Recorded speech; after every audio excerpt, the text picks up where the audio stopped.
दोस्तों, रामायण, महाभारत, कुरान, वेद, पुराण ये सब शुरुआत से पढ़ना चाहते हो तो इस वीडियो के नीचे चैनल के नेम या पिक्चर पे क्लिक करके प्लेलिस्ट में जाइए, या फिर मेरे चैनल का नाम कुछ अलग कुछ रोचक को यूट्यूब पे सर्च करके शुरुआत से या पिछला वीडियो सारे देख सकते हो। तो पिछले वीडियो पे हमने जहाँ तक पढ़ा था उसके बाद इस चैप्टर से शुरू करते हैं। ये रियल विष्णु पुराण बुक है। द्वितीय अंश 7वां अध्याय सूर्यादि ग्रह और 7 लोकों की स्थिति का वर्णन। पिछले वीडियो पे हमने पाताल लोक के बारे में बात किया था।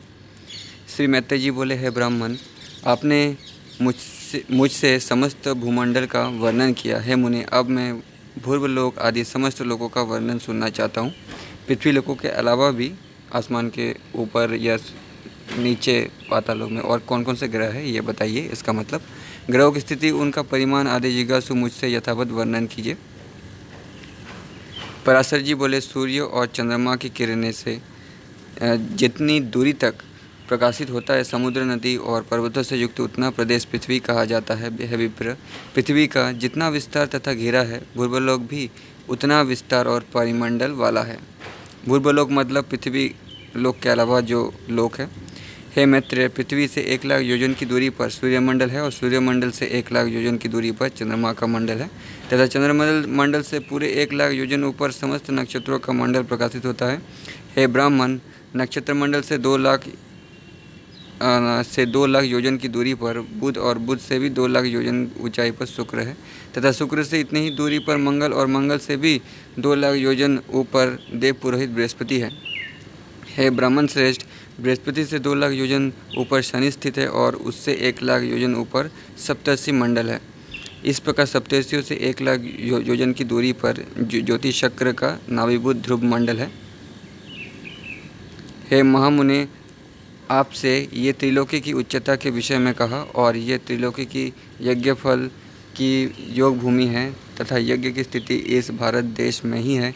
ध्रुव से 1,00,000 योजन ऊपर मर्तलोक है, महरलोक है, जहाँ कल्प जीवित रहने वाले सिद्धगण निवास करते हैं, और महरलोक से भी 2,00,000 योजन ऊपर जनलोक है। हे मित्र, वहाँ ब्रह्मा जी के विख्यात पुत्र निर्मल चित्त वाले सनंदन आदि निवास करते हैं। जनलोक से 8,00,000 योजन ऊपर तपलोक है, वहाँ दाह से वर्जित वैराज नामक देवगण निवास करते हैं, और तपलोक से 12,00,000 योजन ऊपर सत्यलोक है, जहाँ पुनः नहीं मरने वाले अमरगण निवास करते हैं, और इसी को ब्रह्मलोक कहा जाता है। पाँव से जाने योग्य जो कुछ भी है वो पार्थिव भूलोक है, जिसका विस्तार मैंने कह दिया। हे मुनि श्रेष्ठ, पृथ्वी और सूर्य के मध्य का स्थान जो सिद्ध आदि से सेवित है वो दूसरा भूर्वलोक भी मैंने कहा है। ध्रुव तथा सूर्य के मध्य का जो 14,00,000 योजन का अंतर है, उस लोक संसार के विचारकों ने स्वर्लोक कहा है। हे मैत्रेय, हे कृतक, त्रिलोक्य कहा जाता है, और जन, तप और सत्य ये तीनों लोक अकृतक कहे जाते हैं, और इन दोनों कृतक तथा अकृतक के मध्य में मरलोक है, जो कल्प के अंत में जन शून्य होता है किंतु उसका अत्यंत विनाश नहीं होता। हे मित्र, इस प्रकार से मैंने 7 लोक और 7 पाताल कहे। इस ब्रह्मांड का इतना ही विस्तार है। ये ब्रह्मांड कपिस्त्य के बीज के समान ऊपर नीचे और सभी ओर से अंडकटा द्वारा घिरा है। हे मित्र, ये अंड अपने से 10 गुने जल से घिरा है। जल का आवरण अग्नि से, वायु से अग्नि, वायु आकाश से, आकाश भूतों के कारण तामस अहंकार से घिरा है तथा तामस अहंकार महत्व से घिरा है। हे मित्र, ये सातों उत्तरोत्तर एक दूसरे से 10 गुने हैं और महत्व को भी चारों ओर से आवृत करके प्रधान अवस्थित है। उस अनंत का कभी अंत नहीं होता और उसकी कोई संख्या भी नहीं है, क्योंकि हे मुनि, वो अनंत है, असंख्य, अपरिमेय है और समस्त जगत का कारण है तथा वही पराप्रकृति है। उसमें लाखों, हजारों और सैकड़ों करोड़ इस प्रकार के ब्रह्मांड हैं। जिस प्रकार काष्ठ में अग्नि तथा तिल में तेल रहता है, उसी प्रकार चेतनात्म सर्वव्यापी सप्रकाश पुरुष प्रधान में विराजमान है। हे महाबुद्धे, ये परस्पर में मिले हुए प्रधान और समस्त भूतों के आत्मभूत विष्णु की शक्ति से आवृत है। हे महामते, वो विष्णु शक्ति ही प्रलय काल में उन दोनों के पृथक भाव और स्थिति के समय सम्मेलन के कारण है तथा दृष्टि के आरंभ काल में सृष्टि के आरंभकाल में वही वैष्णवी शक्ति के क्षोभ का कारण भी है। जिस प्रकार वायु जल के संसर्ग से सैकड़ों जल कलों को धारण करता है, उसी प्रकार विष्णु की शक्ति भी प्रधान पुरुषमय जगत को धारण करती है।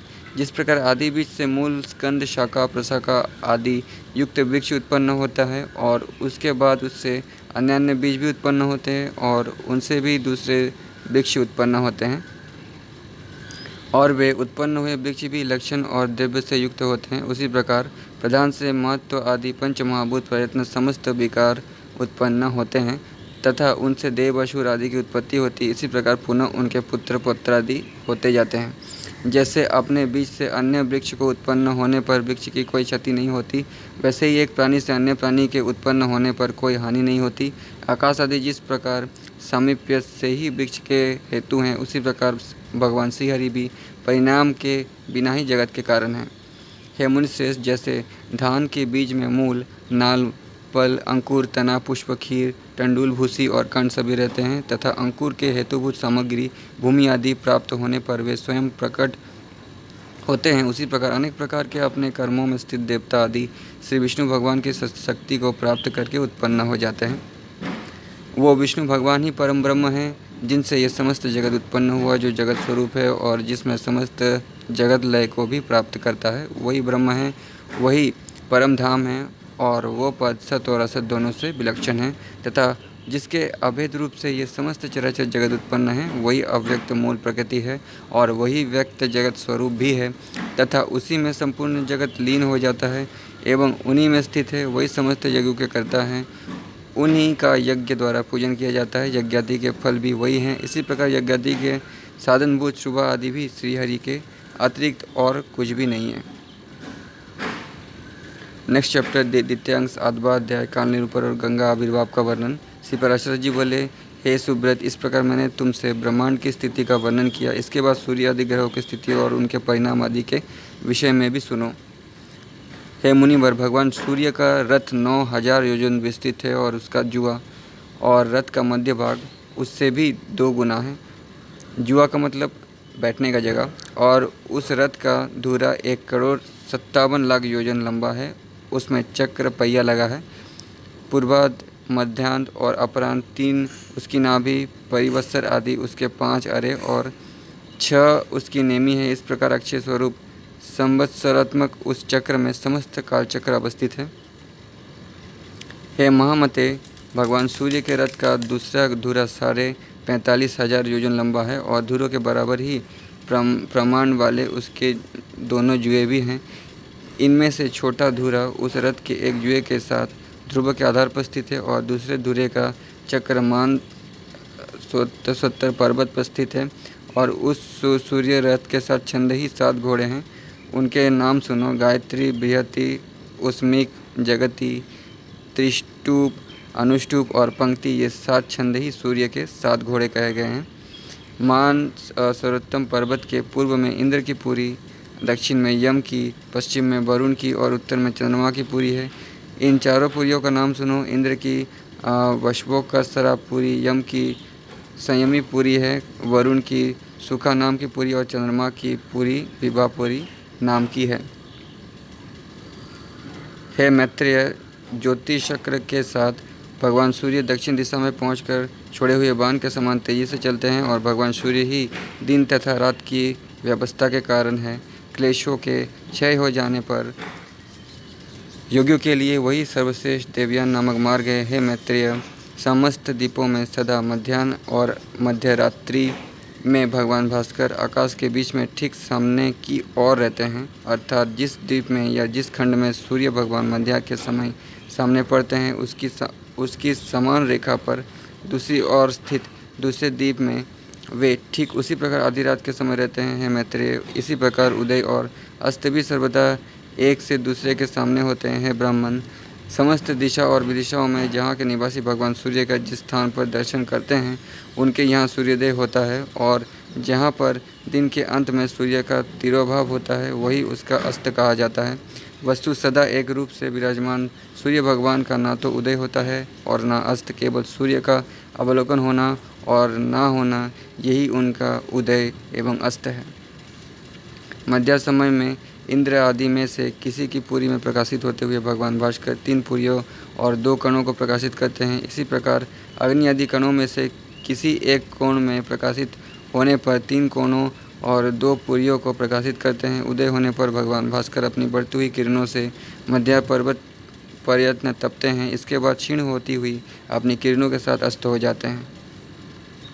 सूर्य के उदय एवं अस्त होने के कारण से ही पूर्व तथा पश्चिम दिशा का विभाग हुआ है। जिस प्रकार भगवान सूर्य पूर्व दिशा में अपना प्रकाश फैलाते हैं, उसी प्रकार पश्चिम दिशा और दोनों पार्श्व में उत्तर और दक्षिण में अपना प्रकाश फैलाते हैं। भगवान भास्कर देव पर्वत तथा सुमेरु पर्वत के ऊपर स्थित श्री ब्रह्मा जी की सभा के अतिरिक्त अन्य सभी स्थानों को प्रकाशित करते हैं।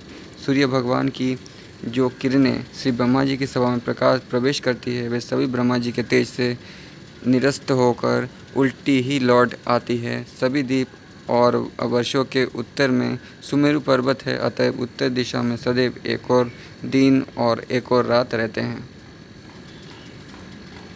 और रात में सूर्य के अस्त हो जाने पर सूर्य की प्रभा अग्नि में प्रवेश कर जाती है, अतएव रात में अग्नि में प्रवेश करती है, अतएव दिन में सूर्य भगवान अत्यंत तेज किरणों से प्रकाशित होते हैं। इस प्रकार सूर्य और अग्नि के प्रकाश और उष्णता युक्त तेज आपस में मिलकर दिन एवं रात में बढ़ते रहते हैं। सुमेरु को दक्षिणी और उत्तरी भूर्यर्ध में सूर्य के प्रकाश होने पर अंधमय रात और प्रकाशमयी दिन दोनों क्रमशः जल में प्रवेश कर जाते हैं। दिन के समय रात्रि के जल में प्रवेश कर जाने पर जल कुछ ताम्रवर्ण दिखाई देता है और सूर्य के अस्त होने पर उसमें दिन का प्रवेश होता है। इसी कारण से दिन के प्रवेश करने पर रात में जल श्वेत वर्ण का दिखता है। इसी प्रकार जब सूर्य पुष्कर द्वीपों के मध्य भाग में पहुँचते हैं तब पृथ्वी का 30वां भाग पार कर लेते हैं। वो उनकी गति 1 मुहूर्त कही जाती है, अर्थात पृथ्वी के 30वां भाग को पार करने से जितना समय लगता है वो 1 मुहूर्त कहा जाता है। हे द्विज, कुमार के चाक पर घूमते हुए जीव की गति के समान भ्रमण करते हुए श्री सूर्य भगवान भी एक दिन रात में पृथ्वी के 30 भागों को पार करते हैं। हे द्विज, उत्तरायण के आरंभ में सर्वप्रथम सूर्य मकर राशि पर जाते हैं, इसके बाद कुंभ और मीन राशि पर पहुंचते हैं। इस प्रकार इन 3 राशियों को भोग लेने के बाद सूर्य नारायण दिन और रात को समान करते हुए वे शुभ गति का अवलंबन करते हैं, अर्थात उस समय सूर्य भूमध्य रेखा पर पहुंच जाते हैं। इसके बाद रात छोटी और दिन बड़ा होने लगता है। पुनः मिथुन राशि के अंत में उत्तरायण की अंतिम सीमा पर पहुंचने के बाद सूर्य भगवान कर्क राशि को प्राप्त कर दक्षिणायन गति आरंभ करते हैं। जिस प्रकार कुमार के चाक पर स्थित जीव अति शीघ्रता से चलते हैं, उसी प्रकार दक्षिणायन गति समाप्त करने के लिए सूर्य भी अत्यंत शीघ्रता से चलते हैं। अतः वायु के समान वेग से शीघ्रतापूर्वक चलते हुए सूर्य नारायण उत्कृष्ट मार्ग को भी थोड़े ही समय में पार कर जाते हैं। हे द्विज, सूर्य भगवान दक्षिणायन में दिन के समय शीघ्रतापूर्वक चलने के कारण 13.5 नक्षत्रों को 12 मुहूर्तों में ही पार कर लेते हैं, किंतु मंद गति होने से रात्रि के समय उतने ही नक्षत्रों को 18 मुहूर्तों में पार करते हैं। कुलाल चक्र के मध्य में स्थित जीव जिस प्रकार मंद गति से चलता है, उसी प्रकार उत्तरायण के समय सूर्य भगवान थोड़े मार्ग को भी ज़्यादा देर में पार करते हैं। उत्तरायण के अंतिम दिन भी सूर्य भगवान अति मंद गति से ही गमन करते हैं, अतः वो दिन भी 18 मुहूर्त का होता है। और ज्योतिष कार्य के 13.5 नक्षत्रों को एक दिन में पार करते हैं, किंतु रात्रि में उतने ही नक्षत्रों को 12 मुहूर्त में ही पार कर जाते हैं। अतएव नाभि देश में जिस प्रकार चाक के मंद मंद घूमने से वहाँ का हृत्पिंड भी मंद भाव से ही घूमता है, उसी प्रकार ज्योतिष चक्र के मध्य में विराजमान ध्रुव भी मंद गति से ही भ्रमण करता है। हे मैत्रेय, जिस प्रकार कुमार के चाक की नाभि अपने स्थान पर ही भ्रमण करती है, उसी प्रकार ध्रुव भी अपने स्थान पर ही भ्रमण करता है। इस प्रकार उत्तर तथा दक्षिण दोनों सीमाओं में मंडलाकार भ्रमण करने से सूर्य की गति दिन अथवा रात्रि में मंद अथवा शीघ्र होती है। जिस अयन में दिन के समय सूर्य की गति मंद होती है, उसी अयन में रात्रि के समय शीघ्र होती है, और जब रात में मंद गति होती है तब दिन में शीघ्र ही जाती है।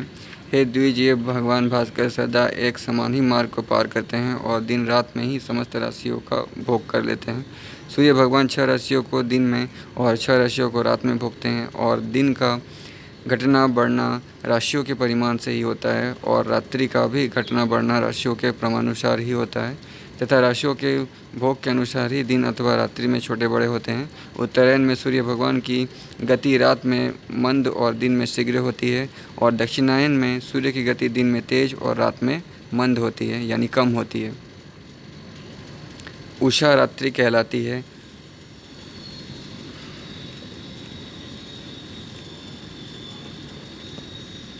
उषा रात्रि कहलाती है और प्रभात दिन कहलाता है। उषा और प्रभात के बीच का जो काल है उसे संध्या कहते हैं। अत्यंत दारुण और भयंकर संध्याकाल होने पर मंदेहा नामक राक्षस गण सूर्य को खाना चाहते हैं। हे मैत्रेय, उस राक्षसों को प्रजापति का दिया हुआ ये शाप है कि उसका शरीर अक्षय होने पर भी प्रतिदिन उनकी मृत्यु होती है। अतएव संध्या के समय उन मंदेहा नामक राक्षसों का सूर्य के साथ अत्यंत भयानक युद्ध होता है। और हे महामुने, उस समय उत्तम द्विजगण ओंकार युक्त गायत्री मंत्र से अभिमंत्रित जल छोड़ते हैं, और वज्र समान उस जल से वे पापी राक्षसगण भस्म हो जाते हैं। और अग्निहोत्र में मंत्र के साथ जो पहली आहुति दी जाती है उससे सूर्य भगवान दैवित्यमान होते हैं। ओंकार स्वरूप त्रिधामा, जागृत, स्वप्न, सुसुप्ति रूप समस्त वाणियों के अधिपति भगवान श्री विष्णु हैं। उनके उच्चारण मात्र से सभी राक्षस विनष्ट हो जाते हैं। सूर्य भगवान विष्णु भगवान के विकार रहित ज्योति स्वरूप अत्यंत श्रेष्ठ अंश है, और ओंकार उनका वाचक है। वो उसे उन राक्षसों के वध में प्रेरित करता है। उस ओंकार से प्रेरित और अत्यंत प्रदीप्त वो ज्योति उन मंदेहा नामक पापी राक्षसों को भस्म कर देते हैं। अतएव संध्यापासन कर्म का कदापि परित्याग नहीं करना चाहिए। जो मानव संध्यापासन नहीं करता वो सूर्य का हनन करता है। उन राक्षसों का विनाश करने के बाद सूर्य भगवान संसार के पालन के लिए उद्यत होकर बालखिल्य आदि ब्राह्मणों से अविरक्षित होकर आगे गमन करते हैं। 15 निवेश की एक काष्ठा होती है और 30 काष्ठा की एक कला गिनी जाती है। 30 कलाओं का एक मुहूर्त और 30 मुहूर्तों के एक दिन रात होते हैं। दिनों का ह्रास और वृद्धि यथाक्रम दिवस के भागों के कारण होते हैं, किंतु दिनों के घट बढ़ होने पर भी संध्या सदा समभाव से एक मुहूर्त की होती है। उदय काल से आरंभ करके सूर्य की 3 मुहूर्त की गति के समय को प्रातःकाल कहा जाता है। वो काल दिन का 5वां भाग है। उस प्रातःकाल से आरंभ कर 3 मुहूर्त तक काल संगम कहा जाता है। उस संगम काल से 3 मुहूर्त काल मध्यकाल कहा जाता है, और उस मध्यकाल से बाद का काल अपराह कहा जाता है। बुद्ध जन इस काल भाग को भी 3 मुहूर्त का ही कहते हैं। अपराह के बीच जाने पर सायंकाल होता है। इस प्रकार समस्त दिन में 15 मुहूर्त और प्रत्येक दिन भाग में 3 मुहूर्त होते हैं। बेशुवत दिन 15 मुहूर्त का होता है, किंतु उत्तरायण और दक्षिणायन में क्रमशः बुद्धि और हास होते हैं। इस प्रकार उत्तरायण सूर्य में दिन रात को ग्रास करना आरंभ करता है। दक्षिणायन में रात्रि दिन को ग्रास करती है। शरद और बसंत ऋतु में के मध्य में सूर्य को तुला अथवा मेष राशि पर जाने से विषुव होता है, एवं उस समय रात और दिन बराबर होते हैं। जब सूर्य कर्क राशि पर जाते हैं तब दक्षिणायन, और जब मकर राशि पर जाते हैं तब उत्तरायण आरंभ होता है। हे ब्राह्मण, मैंने जो 30 मुहूर्त का एक रात दिन कहा, इस प्रकार के 15 रात और 15 दिन का एक पक्ष होता है, जो पक्ष का 1 माह और 2 सौर मास की एक ऋतु एवं 3 ऋतुओं का एक अयन तथा 2 अयन का एक वर्ष होता है। 4 प्रकार के मासों के अनुसार संवत्सर आदि 5 प्रकार की वर्ष कल्पना होती है। युग की सर्व प्रकार के काल निश्चय का कारण माना जाता है। पहला संवत्सर, दूसरा परिवत्सर, तीसरा इद्वत्सर, चौथा अनुवत्सर तथा 5वां वत्सर है। ये काल युग के नाम से प्रसिद्ध है। श्वेत वर्ष के उत्तर में सिंहबान नाम का जो पर्वत है उसके 3 सिंगे हैं, अतएव उनका नाम सिंहबान हुआ। उन तीनों सिंगों में एक सिंह उत्तर में, एक दक्षिण में और एक मध्य में है। मध्य सिंह ही वैशुवत कहा जाता है तथा शरद और बसंत के मध्य श्री सूर्य भगवान इस वैशुवत श्रृंग पर आते हैं। अतएव हे मैत्रेय, मेष और तुला राशि के आरंभ में अंधकार को हरण करने वाले भगवान श्री सूर्यदेव वैशुवत पर स्थित होकर दिन और रात को बराबर करते हैं। उस समय रात और दिन 15 मुहूर्त के होते हैं। हे मुने, जब सूर्य कृतिका नक्षत्र के प्रथम भाग अर्थात मेष राशि के अंत में और चंद्रमा निश्चयपूर्वक विशाखा नक्षत्र के चतुर्थ अंश में हो अर्थात वृश्चिक राशि के आरंभ में हो, अथवा जिस समय सूर्य विशाखा नक्षत्र के तृतीय भाग में तुला राशि के अंतिम अंश में हो और चंद्रमा कृतिका नक्षत्र के प्रथम भाग मेष के अंत में पहुंच जाए, तब ये विषुव नामक का पवित्र काल कहा जाता है। इस पवित्र काल में देवता, ब्राह्मण और पितरों के उद्देश्य से संयतचित्त होकर दान देना चाहिए। ये दान के लिए खुले हुए मुख के समान है।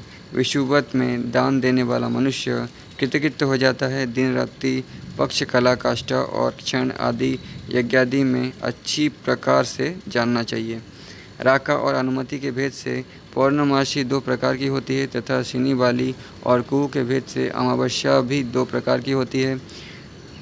पूर्ण चंद्र वाली पूर्णिमा राका और एक कलाहीन चंद्र वाली पूर्णिमा अनुमति कही जाती है। इसी प्रकार चंद्र दिखने वाली अमावस्या शनि वाली और चंद्र न दिखने वाली कुहू कही जाती है। मतलब जिसमें चांद नहीं दिखता उसे कुहू कहा जाता है, और जिसमें चांद दिखता है रात्रि में उसे शनि वाली अमावस्या कहते हैं। माघ, फाल्गुन, चैत्र, वैशाख, ज्येष्ठ, आषाढ़ ये 6 मास, उत्तरायण और श्रावण, भाद्रपद, अश्विन, कार्तिक, मार्गशीर्ष और पौष ये 6 मास दक्षिणायन कहे गए हैं। मैंने पहले जो लोकालोक पर्वत का वर्णन किया उस पर व्रतशील पर लोकपाल निवास करते हैं। हे विप्र, कदम के पुत्र सुदामा, शंखपाद, हिरण्यरोमा तथा केतुमान ये चारों लोकालोक पर्वत के चारों दिशाओं में निर्द्वंद्व, निर्भिमान, निरालस्य और लोकपालगण निष्परिग्रह होकर निवास करते हैं। अगस्त्य के उत्तर, अजविधि के दक्षिण जो वैश्वानर मार्ग से भिन्न मृगविधि मार्ग है वही पितृयान मार्ग कहा गया है। वहाँ वही महात्मा ऋषिगण निवास करते हैं जो अग्निहोत्री बनकर प्राणियों की उत्पत्ति आरंभक वेद की स्तुति करते हुए यज्ञ के लिए उद्यत होकर कर्म का आरंभ करते हैं। वो पितृयान उन लोगों का दक्षिण मार्ग है।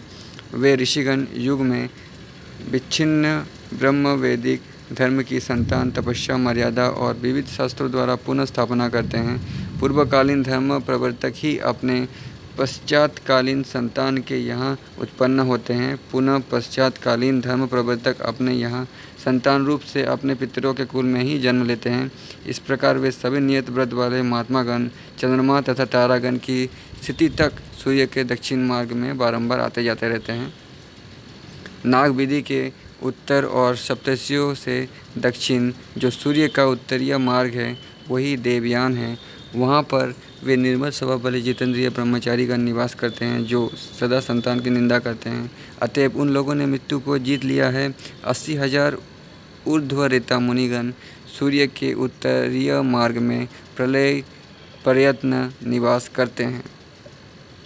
उन सभी मुनियों ने लोभ के असंयोग, मैथुन के त्याग, इच्छा और द्वेष का अभाव, कर्मानुष्ठान के वर्जन, काम वासना के परित्याग और शब्द आदि में दोष दर्शन आदि कारणों से निर्मल होकर अमरत्व प्राप्त कर लिया है। प्रलय प्रयत्न स्थिति को अमरत्व कहा जाता है और त्रिलोक की स्थिति तक के इस काल को अपूर्णमार कहा गया है। हे द्विज, ब्रह्महत्या और अश्वमेध से जो पाप और पुण्य होते हैं उनका फल प्रलय काल तक रहता है। हे मैत्रेय, यावन्नामात्र प्रदेश में ध्रुव स्थित है। भूमि से लेकर उस प्रदेश तक का समस्त स्थान प्रलय में नष्ट हो जाता है। सप्तर्षियों से उत्तर दिशा में जहाँ ध्रुव विराजमान है वो अति भास्वत स्थान आकाश में श्री विष्णु भगवान का तीसरा दिव्य स्थान है। हे विप्र, पाप एवं पुण्य के नष्ट हो जाने पर दोष रूपी पंख से रहित संयमी योगियों का यही परम पद है। पाप पुण्य दोनों के ही समाप्त हो जाने पर एवं अन्य शरीर प्राप्ति के समस्त कारणों के भी नष्ट हो जाने पर जीव जिस स्थान में जाकर पुनः शोक नहीं करता वही श्री विष्णु का परम पद है। जहाँ परमात्मा के समान प्राप्त हुए योग द्वारा तेजस्वी होकर धर्म तथा ध्रुव आदि लोक साक्षीगण निवास करते हैं, वही श्री विष्णु भगवान का परम पद है। हे मैत्रेय, जिसमें यह भूत भविष्य वर्तमान चराचर जगत ओतप्रोत हो रहा है, वही श्री विष्णु भगवान का परम पद है, जो तल्लीन योगियों को आकाश में प्रकाशमान सूर्य के समान सबके प्रकाश स्वरूप से प्रतीत होता है, वही श्री विष्णु भगवान का परम पद है। हे विप्र, उस विष्णु भगवान के परम पद में सबके आधारभूत परम तेजस्वी ध्रुव विराजमान है तथा ध्रुव में समस्त नक्षत्रों और नक्षत्रों के मेघ एवं मेघों में वृष्टि आश्रित है। हे महामुने, उस वृष्टि से ही समस्त जगत का पोषण और सभी देवता आदि की पुष्टि भी होती है। अनंतर गो आदि प्राणियों से उत्पन्न घृत आदि की आहुति द्वारा पुष्ट अग्निदेव वृष्टि के कारण होकर प्राणियों के पोषण के कारण होते हैं। इस प्रकार ये श्री विष्णु भगवान का तीसरा निर्मल स्थान, जहाँ ध्रुव निवास करता है, तीनों लोकों का आधारभूत और वर्षा आदि का कारण है। हे ब्राह्मण, इसी विष्णु भगवान के परम स्थान से देव वधुओं के अंगराग से पांडु वर्ण के समान हुई समस्त पापों को दूर करने वाली श्री गंगा जी निकली है। श्री विष्णु भगवान के वाम पाद के अंगूठे के नख रूप स्रोत से निकली हुई श्री गंगा जी को ध्रुव सदैव अपने सिर पर धारण करता है। उसके बाद जिस गंगा जी के जल में खड़े होकर प्राणायाम में संलग्न एवं तरंगमाला से कंपित होते हुए जटा वाले सप्तर्षिगण अधमर्षण मंत्र का जप करते हैं और जिनके जल समूह से प्लावित चंद्रमंडल कला क्षीण होने के बाद पहले से अधिक कांति को धारण करता है, वो श्री गंगा जी चंद्रमंडल से निकलकर मेरु पर्वत पर गिरते हैं और वहाँ से जगत को पवित्र करने के लिए चारों दिशाओं में जाती है। और वो एक ही श्री गंगा जी की चारों दिशाओं में जाने से सीता, अलकनंदा, चक्षु और भद्रा ये चार भेद वाली हो गई, जिसके अलकनंदा नामक दक्षिणीय भाग को श्री शंकर जी ने 100 वर्षों से अधिक काल तक अपने सिर पर धारण किया था और जिस श्री गंगा जी ने श्री शंकर जी के जटा समूह से निकलकर सगर राजा के पापी पुत्रों के अस्थि यानी हड्डी चूर्ण को अवलाभित करके स्वर्ग में पहुंचा दिया। और हे मित्रेय, जिस श्री गंगा जी के जल में स्नान करने से मनुष्यों का पाप नष्ट हो जाता है तथा अपूर्व पुण्य की प्राप्ति भी होती है, जिस गंगा जी के जल प्रभाव में श्रद्धालु पुत्रों द्वारा दिया गया पितरों के निमित्त जल 100 वर्षों तक दुर्लभ तृप्ति प्रदान करता है। हे द्विज, जिसके तीर पर राजाओं ने महायज्ञों के द्वारा पुरुषोत्तम भगवान यज्ञेश का यजन करके इस लोक और स्वर्ग में भी परम सिद्धि को प्राप्त किया है, जिस श्री गंगा जी के जल में स्नान करने से नष्ट हुए पाप वाले यतियों ने भगवान श्री केशव में चित्त लगाकर अति उत्तम निर्वाण पद को प्राप्त किया है, जो श्रवण, इच्छा, दर्शन, स्पर्श, स्नान तथा यश कीर्ति मात्र करने से प्रतिदिन प्राणियों को पवित्र करती है। 100 योजन की दूरी पर स्थित मनुष्य यदि गंगा ऐसा नाम भी उच्चारण करे तो उसके 3 जन्मों का किया हुआ पाप दूर हो जाता है। तीनों लोगों को पवित्र करने में समर्थ श्री गंगा जी जिससे प्रकट हुई है, वही श्री विष्णु भगवान का तीसरा परम पद है। नेक्स्ट चैप्टर अगले वीडियो में पढ़ेंगे। ये वीडियो बहुत बड़ा हो गया इसलिए